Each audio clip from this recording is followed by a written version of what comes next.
Leader of the Opposition. Mr. Speaker, the Prime Minister has had a revelation. In an interview with the Halifax Chronicle Herald, he told how he responded to people asking for him to spend even more government money. And he said, and I quote, "As soon as you do that, inflation goes up by exactly the same amount." Oh. Right? Oh. Right. Why didn't I think of that? My goodness. Spending money you don't have actually causes inflation. If he's in the middle of having epiphanies, has he also realized that budgets don't balance themselves? The Right Honourable Prime Minister. Mr. Speaker, the Conservative Party has been using that approach about concerns on inflation to stand against things like national food programs for kids or dental care for seniors. They have stood and objected against and even campaigned against dental care for seniors over the past many months. But we've delivered to over 100,000 seniors of the 2 million who've already registered for dental care the support that they hadn't gotten in years or even decades. But he stands against it with some made-up excuse around inflation when delivering services delivers for Canadians. The Honourable Leader of the Opposition. He calls his own words a made-up excuse, Mr. Speaker. You can't make this stuff up.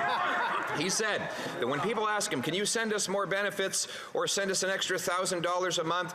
Well, he responds, as soon as you do that, inflation goes up by exactly the same amount. Right? Right. The Right Honourable Prime Minister.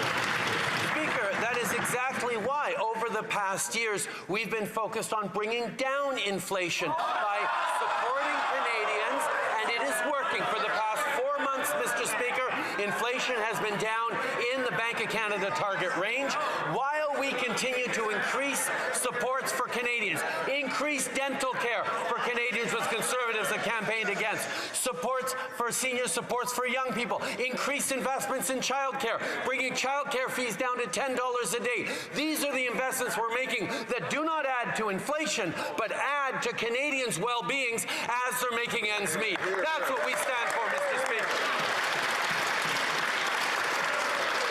The Honourable Leader of the Opposition. Speaker, he finally, for once, thought about monetary policy.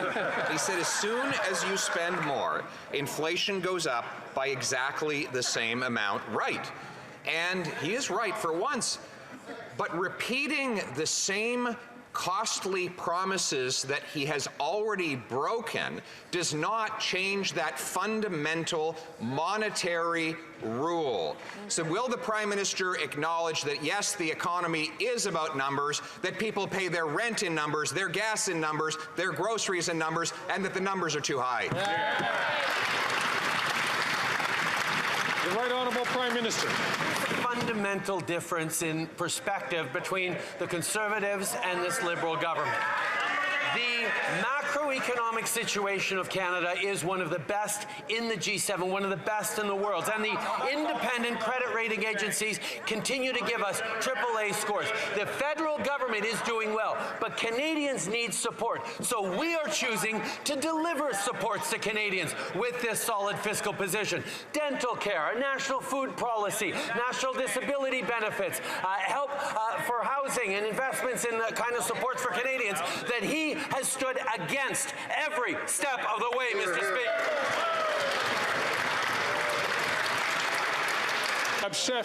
The Honourable Leader of the Opposition. Not a chance. That's what the president of the Residential Construction Council said when asked if this Prime Minister would keep his promise to build 3.9 million homes by 2031.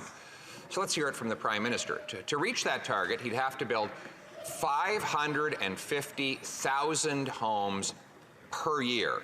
So yes or no, will the Prime Minister hit the target of 550,000 homes this year? Yes or no? The Right Honourable Prime Minister. Speaker, Canada is facing a housing crisis, and we need to take real action towards it, which is what we've done with the most ambitious and achievable plan that this country's ever seen. But, Mr. Speaker, that's not to say we haven't had housing crises before, and it's not to say we haven't solved housing crises before. At the end of World War II, there was a need for massive new housing, and Canada stepped up and got that housing built. Indeed, when the boomers came of age, there was a need for massive housing, and we made investments, and the federal government helped build housing across the country for boomers. We are doing that now as we build housing. The Honourable Leader of the Opposition. That was a wonderful history lesson, except it didn't answer the question. He promised he'd lower housing costs in 2015. He doubled them. He promised he'd double home building. It actually went down and is still dropping. But now he's promising 3.9 million brand new homes by 2031. That means he'd have to build 550,000 this year and every year. So once again, will the Prime Minister keep his promise to build 550,000 homes this year? Yes or no?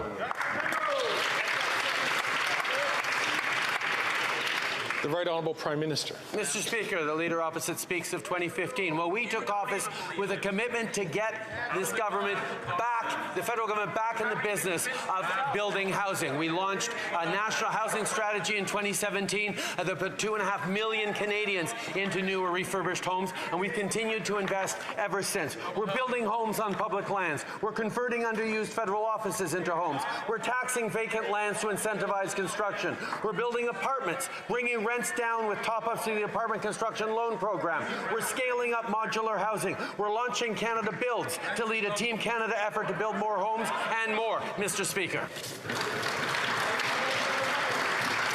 L'honorable chef de l'opposition.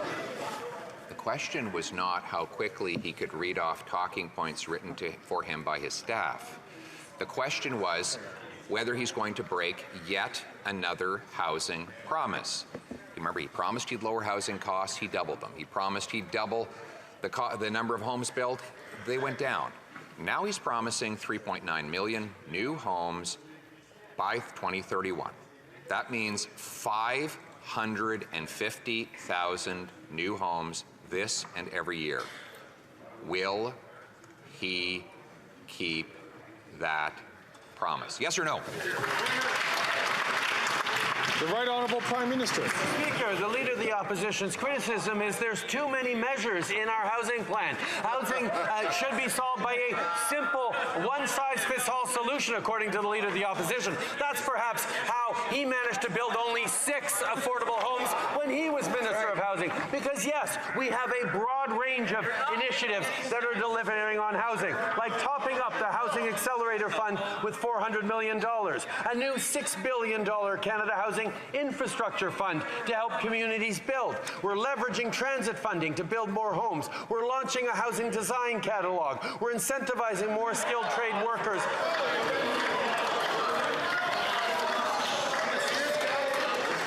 The Right Honourable, the Honourable Leader of the Opposition. He's announcing a catalog, everybody.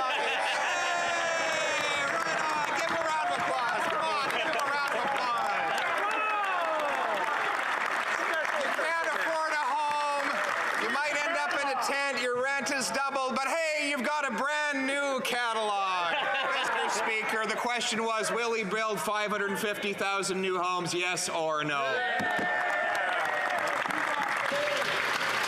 The Right Honourable Prime Minister. He mentioned the history lesson. Well, if he was housing minister, he should have known that the way we solved the housing crisis after World War II was by putting forward a catalog of homes that builders could access to build extremely rapidly right across the country. So yes, that's one of the measures we're bringing back. And his mockery of concrete initiatives that are going to deliver for Canadians is exactly what's wrong with his approach. He'd rather mock and insult than actually roll up his sleeves and get solutions built for Canadians. I would like to ask all members to please not take the floor when I have not been recognised by the Speaker. The Honourable Leader of the Opposition. When I was housing minister, we built almost 200,000 houses and apartments, with the average rent being $973 for a one-bedroom apartment. But this Prime Minister is not worth the cost of housing, which has doubled 9 years after he and the NDP took power. What is he doing about it? He's giving $500 million to the mayor of Toronto, who has just jacked up home building taxes by 20%. Why does he reward local government gatekeepers that block the homes that Canadians need? The Right Honourable Prime Minister. Mr. Speaker, we are leading on the efforts to solve this housing crisis with a plan that is ambitious and concrete. Meanwhile, after having his housing bill panned by experts as being, quote, exceptionally weak response to the housing crisis riddled with loopholes, the Conservative leader chose to repeatedly delay debate in this House since October on his bill. That's because he just doesn't care. When he was minister, he lost 800,000 affordable apartments and only built 6 affordable homes.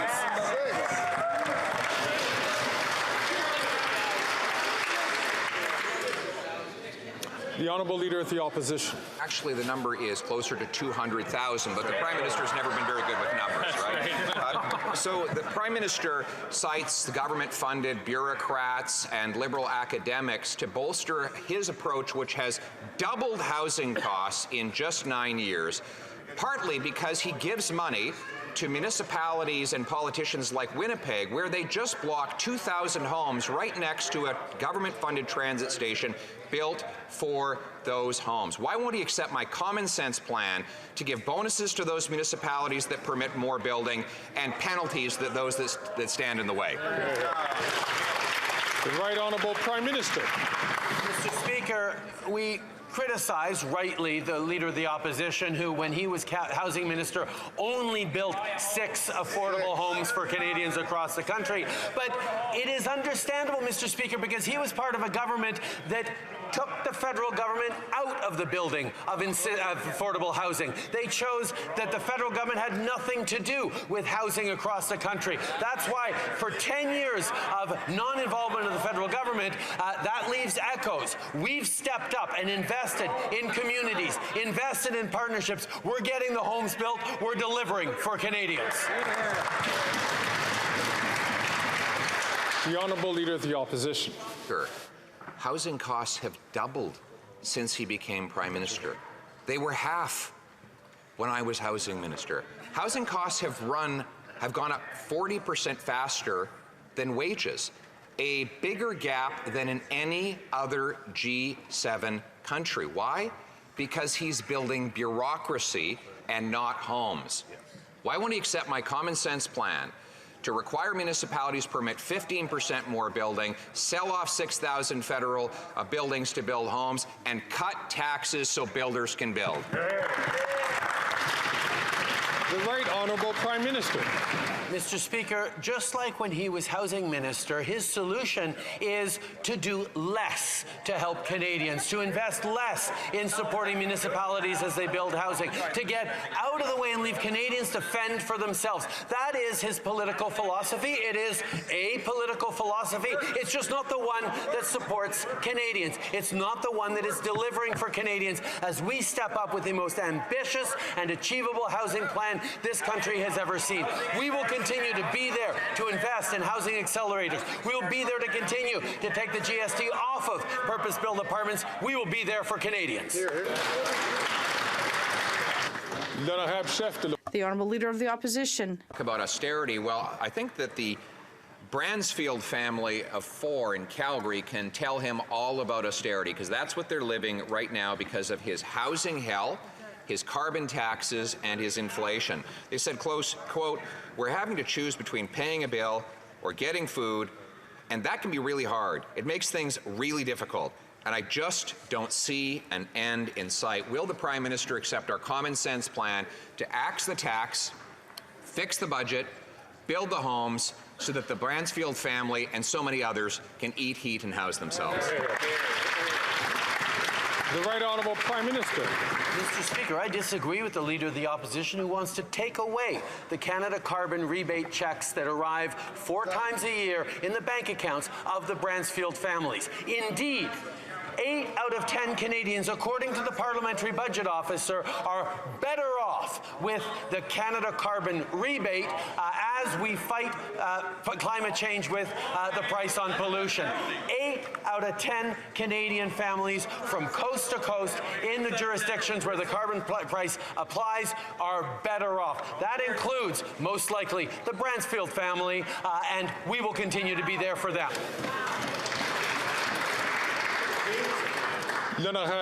The Honourable Leader of the Opposition. Plan to axe the tax, build the homes, fix the budget, and stop the crime. But of course, the NDP is keeping this costly Prime Minister in office for another year and a half while people starve and are forced to live in tents. Those Canadians who've been able to hold on to their homes, they can't afford a vacation, but maybe a staycation. So we're asking today that the Prime Minister vote for a motion we will introduce tomorrow, which will give Canadians a 35-cent a litre gas tax break until Labor Day. Will the Prime Minister axe the taxes so Canadians can have a staycation? The Right Honourable Prime Minister. Mr. Speaker, the Conservative Party is proposing to eliminate the Canada carbon rebate. This is a rebate that arrives 4 times a year in the pockets of Canadian families that, according to experts, economists, and the Parliamentary Budget Officer, puts more money in the pockets of 8 out of 10 Canadian families in the jurisdictions in which it applies. This is more money in people's pockets while we fight climate change with the most effective plan against climate change Canada has ever seen. This is what the Conservative leader continues to rally against: affordability and climate fight. The Honourable Leader of the Opposition. Of course, the Prime Minister is doing neither. After 9 years, the NDP Liberal Prime Minister is not worth the cost, and neither is his carbon tax, which the Parliamentary Budget Officer finds costs more to 60% of Canadians than they get back in phony rebates. Mr. Speaker, going into the summer, the Prime Minister plans to hike taxes again. Canadians need a break now more than ever. Can he put aside his wacko ideology long enough to give Canadians a break by axing all the taxes on fuel for summer vacation? The Right Honourable Prime Minister. Mr. Speaker, it's not ideology to understand that fighting climate change and growing the economy while putting money in people's pockets is a good thing, because that's exactly what this government has done. Excluding the pandemic, our emissions are now the lowest they've been in 25 years because of our plan that prices pollution and puts more money back in the pockets out of 8 of 10 Canadian families. The fact that he refuses to understand that you don't have a plan for the economy if you don't have a plan to fight climate change is yet another proof of the fact that his approach is not going to succeed for Canadians.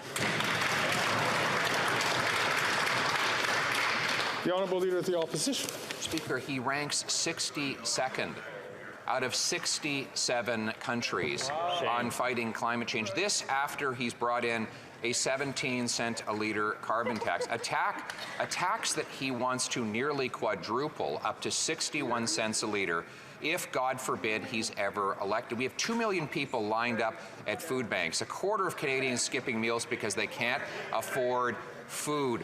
1 in 4 adults missing meals so they can feed their kids. For God's sakes, why won't he give Canadians a summer vacation from all his taxes and accept our common sense plan? The Right Honourable Prime Minister. The Conservative leader isn't focused on affordability. He's focused on ending action on climate change. If he was so concerned about the price of gas, he'd have a conversation with his friend, the Premier of Alberta, who just raised the gas tax by 13 cents a litre. Experts agree, including Premier Smith, that Canadians receive back more money from the Canada carbon rebate than they pay with the price on pollution. We are putting a price on pollution and putting more money back in the pockets of the middle class and people working hard to join it. That is joining the efforts we're doing on affordability, like dental care, like support for childcare, and support the middle class. The Honourable